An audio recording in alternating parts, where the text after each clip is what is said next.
As expected, we didn't get a New Year update for CS2. Just a reminder, we were waiting not only for the New Year update, but also, for example, for the cache map, whose release, of course, doesn't depend on the developers. By the way, when should we expect it? Also, today we'll talk about how a skin trading platform lost more than 100,000 items due to a bug, how not to get blinded in CS2, who showed the best and worst results at the majors, and some new and unusual skin ideas for CS2 that we might see in the future. Like and subscribe right now, and let's get started.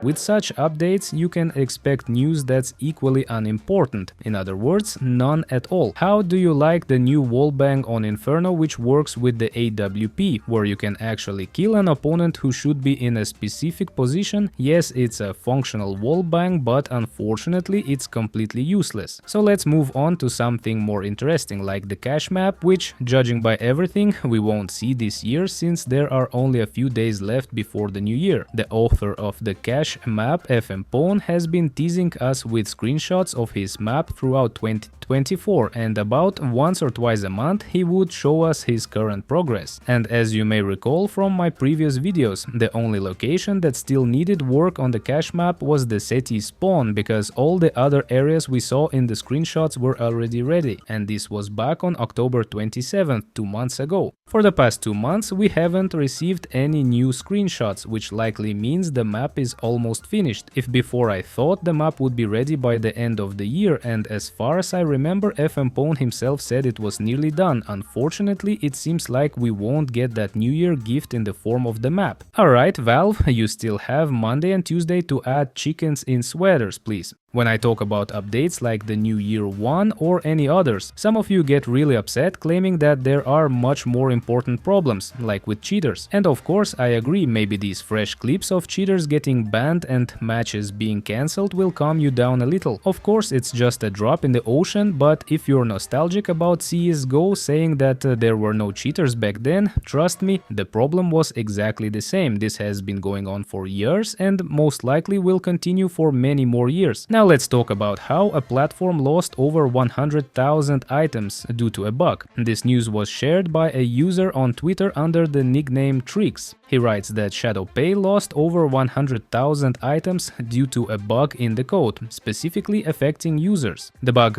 caused items to be listed in cents instead of dollars. He confirmed this with the screenshots as proof. Meanwhile, the ShadowPay platform itself stated that it was an internal error that affected only 2 sellers. The issue has already been fixed and users will be refunded. Hopefully everything will be okay in the end. At the beginning of the video I mentioned how not to get blinded in Counter-Strike 2, and as some of you guessed, it's about Yekindar, who ended up on the bench. Price Empire, a Twitter account, joked that he was benched because he was sitting too close to the monitor, which caused eye strain, and now Liquid is worried about it. But indeed Yekindar has quite a few pictures like this, and it's interesting to think about what he's able to see at such a distance. Personally, I think he's trying to make out what's happening on that very bench. Since there's no major news for Counter-Strike 2 today, let's shift to some esports news. The team TSM, if you know them, is discussing the possibility of inviting a North American roster for their team. At the moment TSM has no active roster, but previously they've had the players from the USA, Russia, the UK and many other countries. This isn't really news, just a fun fact from Chinese TikTok. Here's an interesting moment involving protective glass. One player uses a special phone screen protectors with a limited viewing angle to avoid being peeked at by teammates, but his teammates turned out to be even more inventive. One user on Twitter shared a table of the best and worst players in majors of all time.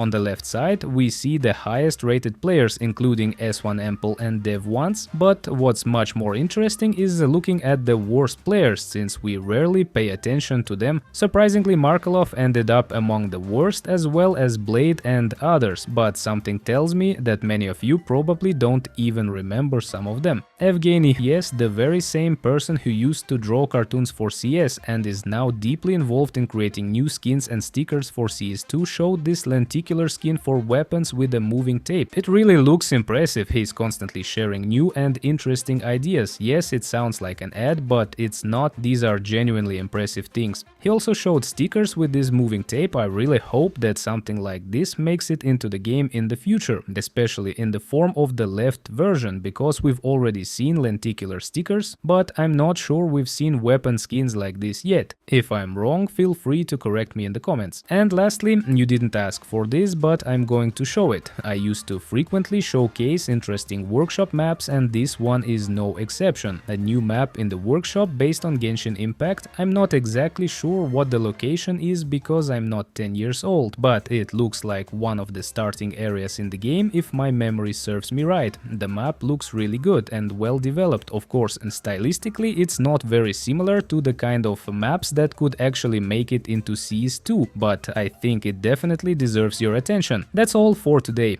Thanks for watching the video until the end. This was Reveal. Don't forget to like, subscribe to the channel. Good luck, goodbye, and see you in the next video.